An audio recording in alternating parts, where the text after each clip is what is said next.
What's up? Felix Fleer here for the R-Imprint show on Reims, France. And today I'm happy to showcase one of my favorite record labels at the moment. I'm talking about Midgar Records. The label has made a name for itself as one of the most carefully selected catalogs for contemporary electronic music, with a focus not only on deep techno music but also more experimental approaches to sonic exploration. Besides from that, Midgar recently also caused quite a stir amongst collectors by re-releasing Susumu Yokota's legendary Acid Mount Fuji album from 1994 for the first time ever on vinyl. I already have my copy here at home, and in case you missed out on it, you should definitely go to Bandcamp immediately, because I'm afraid that this milestone record is going to be quite expensive on Discogs in a year from now. So, and while you are at it, also make sure to check out the other records by great artists like Wata Igarashi, Ruhig and R2Pi, as well as some of the most beautifully designed merchandise I've seen in a while. However, for today's show, I invited Midgar founder Jacopo for the first hour and Ruhig, who has found a regular platform for his productions on Midgar, for the second hour. To start this off, however, I wanted to have a little conversation with Jacopo while he already prepared some ambient music for us to listen to while we are at it. So, Jacopo, nice that you made it to the show. How are you doing? Hey, Felix. Everything fine. I just moved apartment just recently, and I'm trying to settle down in a different area of Berlin. I used to live in Neukölln the past years, and right now I moved to the west, so it's kind of everything new. All right, sounds exciting. Yeah. So the first thing that I wanted to talk about is the Acid Mount Fuji re-release. I'm also a really big fan of the album, and I was wondering how the story came to be, how you made it work, and especially why you decided to re-release the record. For some people it's a very significant record, very influential, so tell us about your relationship with that record. So the way I found out about the record is thanks to Jane Fitz, actually. She was playing at Grissmühle last year, and I try always to go to her set when she plays in Berlin. She's one of my favorite DJs, so during the set she played a track which was really crazy, and I was spying a little bit on the decks, and I found out it was actually not Susumu Yokota but Haruomi Osono, which is another very famous Japanese artist and producer. And yeah, when I went home I started to look for him and for other Japanese artists of that era. And at some point, YouTube gives you kind of suggested content, and one of them was Acid Mount Fuji, which I already saw the cover before, but I didn't dig through it. I mean, I remembered about it, but I never had the chance to listen to the full album. So as soon as I found it, I went to check on Discogs if it was possible to buy it, and I realized there was no vinyl ever. And yeah, it was pretty interesting because I had the chance for the first time to say, okay, maybe I can do it myself if there is no one around. Yeah, that's how I found about it. But the way then it came to life is I asked help to friends and people that might know who has the rights for the album and so on. So I asked Nobu, and he helped me. He put me in touch with the guys from Sublime Records, which is the record label that released the compact disc of Acid Mount Fuji. Yeah. So I wrote this guy, and he was super available and kind, and yeah, we agreed on a few terms, and the album was in the process after maybe 2 weeks that he gave me the go. So yeah, it's a nice and very smooth story, actually. One of the easiest things that ever happened to my label. Yeah, really. Yeah. For once, it was an easy way, and since then, since the moment that he gave me the go, I was a little bit stressed to re-edit the artwork, because as you know, all the releases, artworks and covers are made by me. So I needed to redesign the old cover, and the problem with that is the original cover from Acid Mount Fuji comes actually from Hokusai. From Hokusai is the painter that is probably the most important painter of Japan, the one that did the wave, the Great Wave. And they used for Acid Mount Fuji original cover, they used the Mount Fuji that he drew.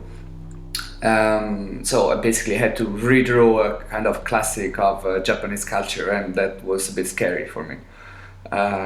So luckily I had few Japanese friends, which I asked a lot of feedback and say like, hey guys, what do you think about my decision to make it look like that instead of, I made it different, because if you check the original cover, the the Fuji is not really realistic in a way. It's not realistic at all. It's just very pointy, and if you look at the picture of the Fuji, it's much larger and much more like a volcano.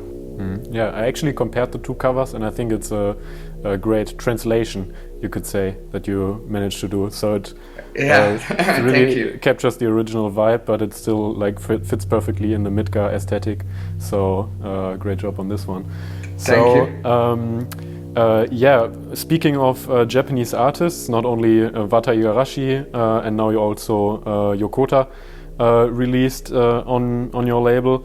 But I was wondering, how's your relationship with the Japanese culture in general? Is there how's your relation to Japan? I always have a feeling like it's a really special country and really special culture at the moment, especially for this very deep and psychedelic techno music. So, what's your relationship to Japan? So, let's say the beginning of how it started, my interest for Japan is actually thanks to MTV. When I was a kid, I started to watch anime on MTV, and since then I fell into this acid tunnel of like anime, manga, and all this crazy stuff that Japanese culture is delivering to young kids. But then obviously you find out there is much more than that. So let's say music-wise, let's say the music side of Japan is probably the most recent discovery for me. I didn't know. I was a bit ignorant when I was at the university about what was Japanese music scene. So I kind of found out later on moving to Berlin. But as soon as I realized that there were artists like, for example, Wata, I thought, wow, I just missed a lot of that so far, and it's never late to jump into that and try to catch up with everything. So definitely going there is a really good choice to experience what does it mean to be Japanese in a way, to see what they see and to maybe try to understand what is that makes that music special. I think visiting Japan gives you a lot in order to understand the way they really refine their music into details. Yeah. That was made me fall in love with actually the Japanese techno, is that they're really, really strong attention and dedication for details in their sound, which is the sound design, but also the way they create atmospheres is very unique, is very special. So yeah. It's definitely something that at the moment European artists are struggling to do, is that to bring in a way uniqueness in the way they produce techno. It seems like to us it's becoming a bit more as a standard way of making music. I mean, I don't make music myself, at least not professionally, but I realize more and more where I receive demo from people that there is a standard, there are parameters that they're following, and this is something that Japanese artists, maybe they have just different standards, I don't know, but to me what I receive usually from Asian artists, Asian producers is different. I'm talking about Asian generally, not only to Japanese. I found out that there are so many other good producers, not only in Japan, so they have different touch. It's very interesting. Yeah. Also, I found out you are not only inspired by Japanese music and culture, but also video games, and especially Final Fantasy VII. Tell me about your relationship with that game. So, yeah, this is very funny. That's probably as you and other people that like video game and played Final Fantasy get to discover. Also, checking out Midgar, is that most of the imagery and the titles and the name itself is inspired by this video game. Yeah, it's very easy. So when I started the label, I asked help to my brother to support me a little bit, because obviously starting a record label is economically not something that I could just withstand just by myself. So he said, yeah, of course, I am ready to help you. It's actually a very interesting project, but you need to do something. You have to name it in a way that it will represent us, it will connect us. And yeah, when we were kids, we played a lot of PlayStation, as many kids do, but he's a little older than me, so at that time he translated a lot of stuff for me, because it wasn't possible. I was 8 years old, obviously my English was really bad, it's still not that great, but he translated for me maybe the whole story of Final Fantasy VII, which is not the easiest video game. So when I had to decide for a name for the label, I thought Midgar, which is the city where this video game take place, would be a good name. So yeah, that's why. But obviously not only Final Fantasy, but many other video games. It's kind of also connected again to Japan, because most of these titles come from Japanese software houses. So yeah, I mean you can see this in my drawings and the music I select. It's kind of connected to not only video games, but also a bit of pop culture somehow, and it's a good way, I think, for people to connect their vision with also their background. Maybe there is people that have similar background to mine, that they can recognize themselves into this music. So yeah, it's very personal. Did you know that they are actually working on a next generation rework of Final Fantasy VII right now? Did you consider getting in touch with Square Enix to probably play some Midgar music in the soundtrack? I think it's actually a realistic idea, because it's going to take a long time until it's released, at least 2 or 3 more years. So probably they don't have the soundtrack together already. I don't know if they would be up. I don't know if they know that I'm using a name that comes from the video game, but yeah. I honestly I hope the game will come earlier than 2-3 years, but I'm not sure about that. Maybe even later. So yeah, it's a long waiting. I'm kind of gave up a little bit on that, but I probably would buy a PlayStation only to play that title. Yeah. Are we talking about music or video games? I'm kidding. So it's all good. It's all good. Yeah. So your label also has a very distinct kind of sound, I would say, that is very easily recognizable. So how do you achieve that effect, even though a lot of different artists are involved? So how do you work with the artists, and how do you decide on which tracks to release and which tracks you don't want to release, in order to achieve that Midgar kind of sound that is in a sense coherent?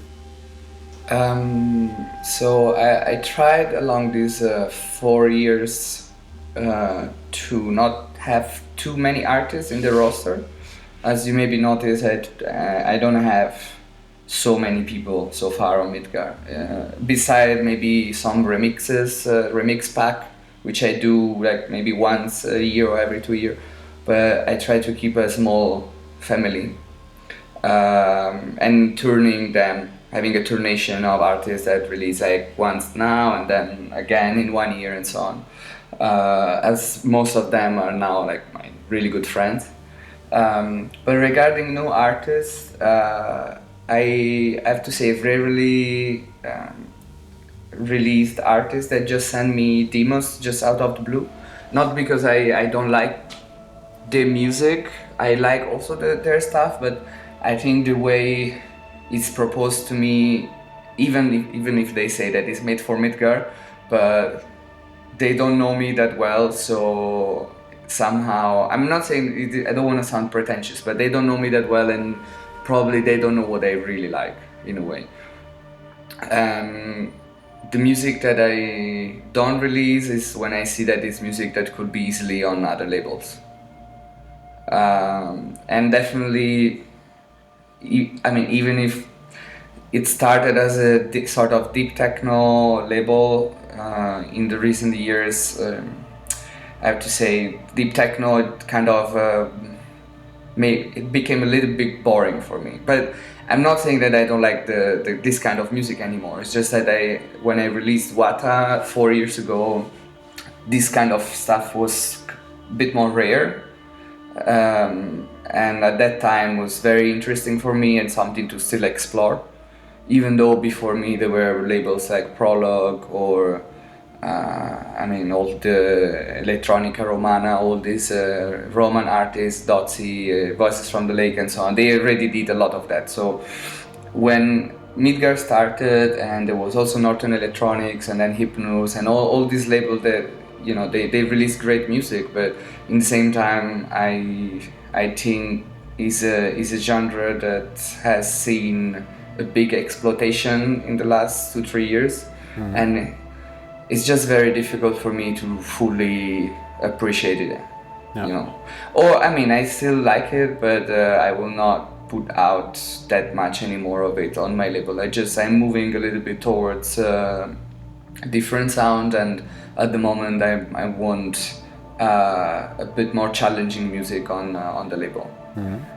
Actually, even in the beginning with the release of Wata, for me that release was challenging because I didn't like some of the tracks that I put out myself. Mm-hmm. I didn't like them in a way that I could not really appreciate them. It was a bit difficult for me to genuinely say, oh my god, this track is great, but it's stuff that I started to appreciate after 20 or 30 times that I listened to it. And I recognize how people took maybe 1 or 2 years to find out that it's good music because they needed to process it. So what I do right now is I try to look for more like hard, more difficult releases. But this doesn't mean that it has to be super brainy or super like I just say intellectual techno.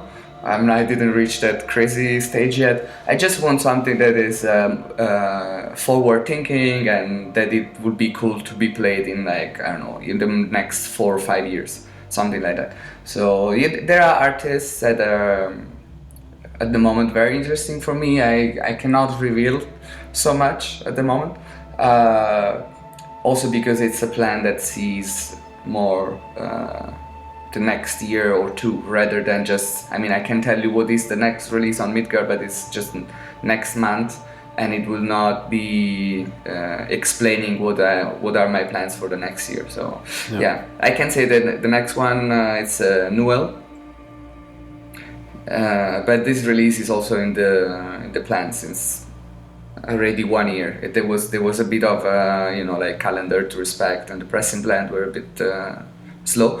And after him there is a program which is part of the collective R2 Pi. Yeah, actually happen to have their Library of Babel EP here. Yes. It's one of my favorite Midgar records, I think. Yeah. Oh, nice. Yeah, they will also come back. We have also released with them. It's just that, as you can imagine, there is a lot of stuff that they need to release, and they're all waiting. But I'm doing my best not to make them wait too long. I actually don't accept music from artists when I know that there is so much of waiting time, and their music will maybe sound boring for them at some point. So I try to just select music just by season somehow, saying like, hey, so this is good for now, but I cannot release it in 2 years, so we will try to make it happen within, I don't know, the end of 2018 or something. So yeah, so that's it. I recognize maybe I didn't tell you much about the way I select music, but let's say I see releases as a puzzle. So if it's 4 tracks, I usually put out 4 tracks of each artist and only original music for each artist. I don't want to mix on the same record remixes and original tracks. I don't find it a good way to promote and to promote the artist. So I select them in a way that even if it's an EP and obviously it's tracks that you're gonna play as a standalone on the dance floor, but it's still good that they have story between them. And yeah, let's say storytelling, it's something that I keep in mind when I put together EPs on Midgar. Even though it's club music, but I think it has to have a good coherent connection, which is not only, I don't know, the speed of each track or how, I don't know, if it's usually, you know, people put like as a A1 as a first track, an ambient track, and then in the middle something a bit more peak time related. To me it's a little different. It's more about the mood and about the kind of emotions that the track give when you listen to them. So yeah, that's somehow a sort of rule that I follow when I release EPs. Yeah. And also, as you already mentioned, you work on all the illustrations and graphic design for the label. So how's your process when you are creating the visual identity of the label? Because I think it also is like a really significant contribution to the whole package. So how do you work on that? So in the way it started, actually I was not very self-confident with the graphics yet when the label started. So if you check the first release of Wata, it's just white with the logo. And one of the reasons was that I didn't want people to pick the record because of the way it looked, but just because it sounded good. When the label started to be a bit more established, and I would be honest, I also had the money to print covers, because it's quite expensive to print covers. Yeah, I know. So when the label was a bit more established, I thought, okay, I feel more confident myself with my own design, so maybe it's a good idea to make the product, because in the end the record is a product, no? To make it a bit more appealing and nice to have at home and have it around and give it to a friend as a present. So well, I definitely ask artists about some suggestion if they have, because I want to represent them in the best way possible. If they don't have suggestion, I just go as, you know, I just follow what the music tells me. And at time I do self-reference some of my old works. So for people that know my work from before that I started my label, they can see, you can find out actually, if you look back at my works, that there are stuff that I did 10 years ago and then I'm re-editing right now for the label, because it's still my own project. So I don't see why not put more of myself into it and more of my work. Obviously adjusting it to the present and to, you know, to follow what is the music saying to me. It's being a bit harder by time with each release to deliver something that is always like super good, and I'm very busy, and, you know, like for example the Susumu Yokota cover was like a month and a half of work, and I work as a freelance, and for me a month and a half of work dedicated only on a project, obviously for myself, means that nobody's paying me. I cannot pay myself. So I'm trying to be as fast as possible, but it's not really easy. But anyway, I don't want to complain about it. I'm just trying to explain. It's hard. So I also wanted to ask you about the Midgar logo. It's actually a picture of for those of our listeners that haven't seen it, it's a picture of a woman, and I think it's based on a painting from Ivan Bilibin, who was like a Soviet painter from the 19th century.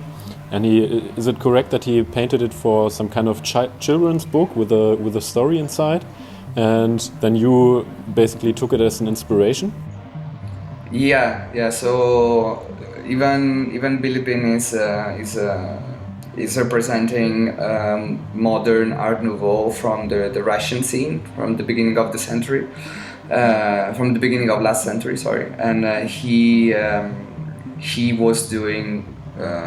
He was drawing for children books of Slavic fairy tales, and also he was a stage designer for theater. This works really influenced my style. Let's say I stole a little bit from him. And definitely the logo of Midgar comes from one of his works.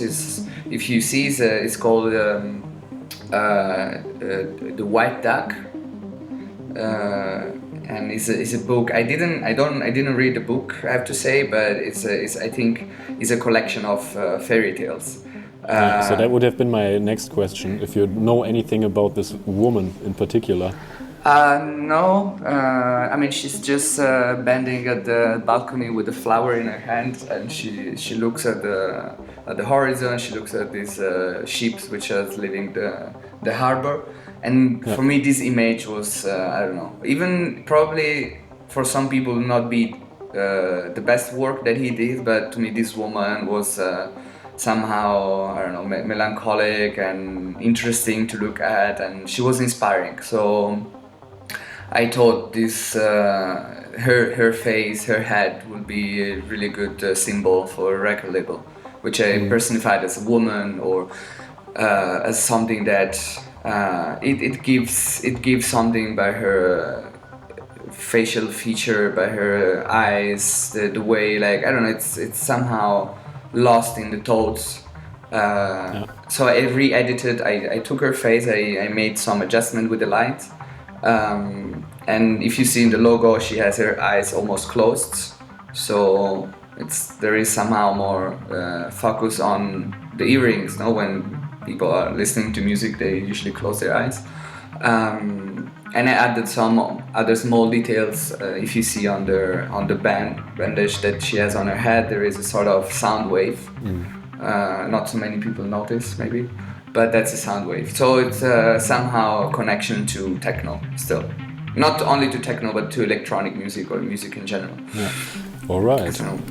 Yeah, then I think it might be best to dive into the music of today's show from now on. If our listeners want to check out Midgar Records and want to support the label, where's the best place? I guess Bandcamp?